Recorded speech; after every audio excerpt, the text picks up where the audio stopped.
Hello everybody, it's me, Carmine DeStefano, the Bookman.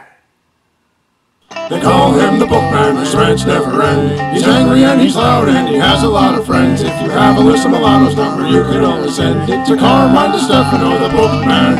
That song don't make no sense. Hello everybody, it's me, Carmine DeStefano, the Bookman.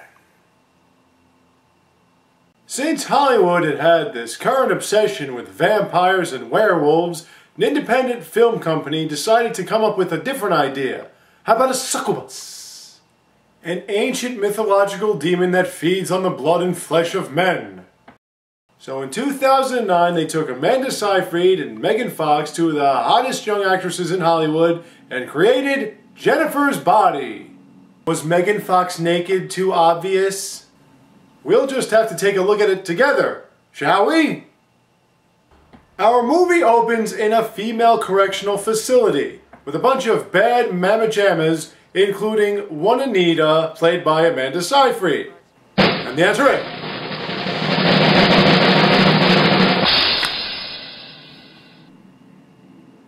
yes, I would!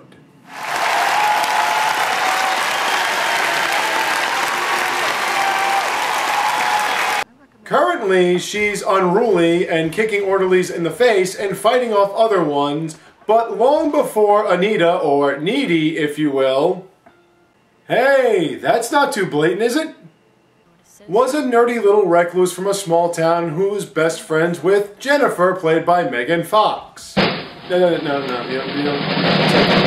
I've been there before, done that, it's okay. Although a loner and a geek, Needy still has room for a dead-headed dick-faced dude she fucks around with. Jennifer's here. How do you know? Needy, quit tampooning yourself and get down here. That's fucking weird. I guess being best friends gives you psychic powers. Jennifer convinces them to go to a tavern where her favorite underground group, Low Shoulder, is playing. The State Fair Butter Princess? That's the one. I don't know, you sure she's... Listen, I grew up in a town like this, okay? There's always that girl. They love to show it off, but they do not give it up. I don't think Megan Fox was born a virgin. As the group performs to Jennifer's delight, some weird things are starting to happen. Like a small flame turning into a giant bonfire that kills practically everyone in the tavern, with the exception of Needy, Jennifer, and the group Low Shoulder themselves. They invite the two of them into their van, but only Jennifer goes because it seems as safe as you can possibly get.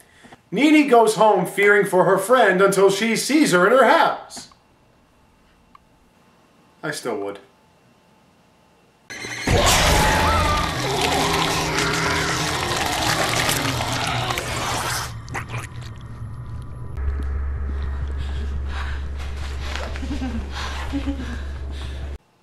I still would. After that wonderful sight, Jennifer then continues to scare Needy before she picks up and leaves without warning. The next day, Needy notices that her friend Jennifer looks really good.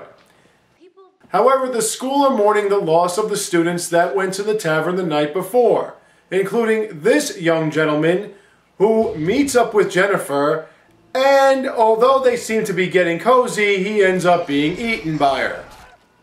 Here's a cliche you haven't seen. Needy's mother is a drunken mess. And although the loss of another student should be the main topic of conversation, Needy notices her friend doesn't look so good right now. You know, you look a little flushed. Maybe you should eat more vegetables and less people. Uh-huh. The band Low Shoulder is now being heralded as heroes because of their actions at the fire. Needy denies this, and all the students turn against her because of it. Jennifer, still not looking that great, comes across this human pincushion who wants to ask her on a date. Seeing as though it would benefit her, she accepts for some reason.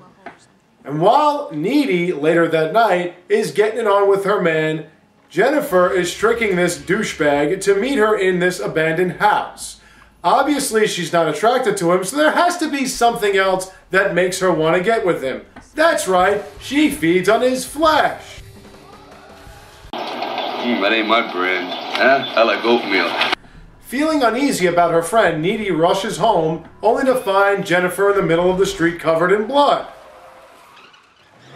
Needy then goes home extremely freaked out by what she had seen. Even so, she notices Jennifer in her bed. After flipping out for a little bit, they then begin to kiss. And kiss. And keep kissing. What the fuck is happening? Yeah, really. What the hell was that? Jennifer then decides to tell Needy about what happened to her. After she went in the van with Low Shoulder, they tried to sacrifice her to the devil for some success. The lead singer drives this dagger into her midsection, leaving her there to die as a sacrifice to the Dark Lord. Surprisingly, she wasn't the virgin they thought she was, and the demon takes over her body. Now she has to feed. This leads Needy into the cliched studying process of every horror film that leads to the closest companion she has left not buying into her story despite all the proof she thinks she has. I bet you didn't see that coming, did you? Even though it seems crazy, he still agrees to meet her at this big dance. There, Needy waits for him in a dress that would be too over the top for even Molly Ringwald in a John Hughes film, while he's walking around the gardens. Jennifer meets up with him and seduces him, most likely so she can eat him, because I can't see any reason she'd find him appealing other than that. Needy gets a sense of this and runs into this cesspool area where she sees Jennifer feeding on her dude. Now we get the cliched showdown. This is when the real good writing comes out. You were such a player hater. You're a jerk. Wow, nice insult, Hannah Montana. You got any more harsh digs? You know what? You are never a good friend. Excuse me, guy with his throat torn out? Anyone want to call an ambulance or something? I'm meeting your boyfriend. See? At least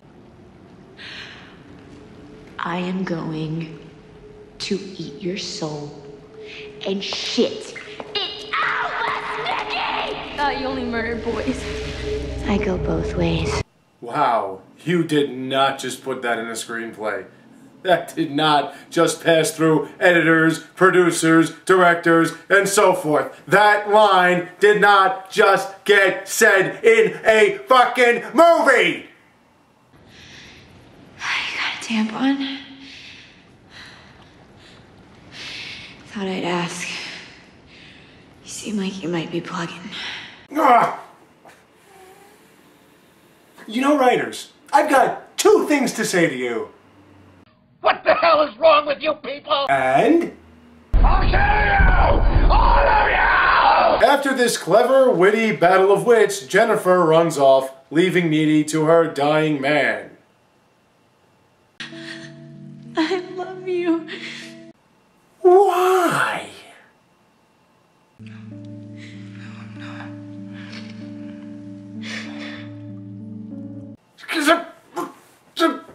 Die already! Finally, God! She then breaks into Jennifer's room, who apparently is weakened. They have another battle, and after losing her charm, which I guess gives her some more power or something, Needy finishes off her friend. My dead.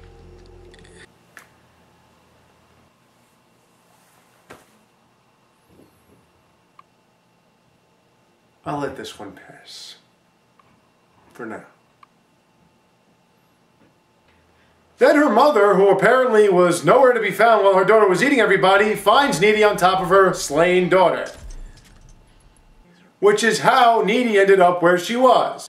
However, since Jennifer bit her, she's now the demon and has the ability to just walk away from this prison area, hitch a ride with some old guy, and, as we see during the end credits, feed off the band Low Shoulder, who had reached its apex in popularity.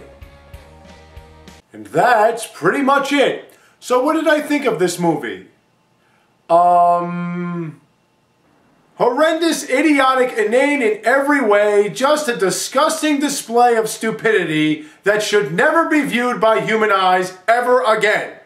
I am so sick of this bleeding heart, emo splooge idea of a good script where you take a bad bunch of dialogue, throw in some big, fancy schmancy university English 102 words, and call it a clever script. There is nothing satirical about this. There's nothing smart about this.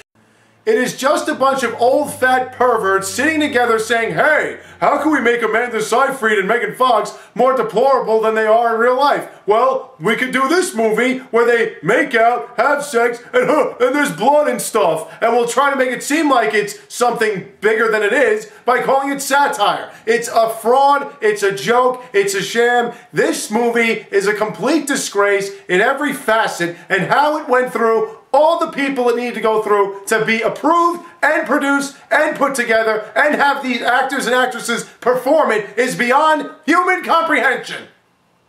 With that being said, I'm going to call all my guy friends right now to see if we can come up with something a little bit more horrendous than this. Maybe then we could finally make it. Thank you all for watching. I have more for you soon to come. So stay tuned, take care, and have a great day. Do it, do it, do it, do it, do it, do it, do it now. Say it, say it, say it, say it, say it, say it, say it now. Do it, do it, do it, do it, do it, do it, do it now. Say it, say it, say it, say it, say it, say it.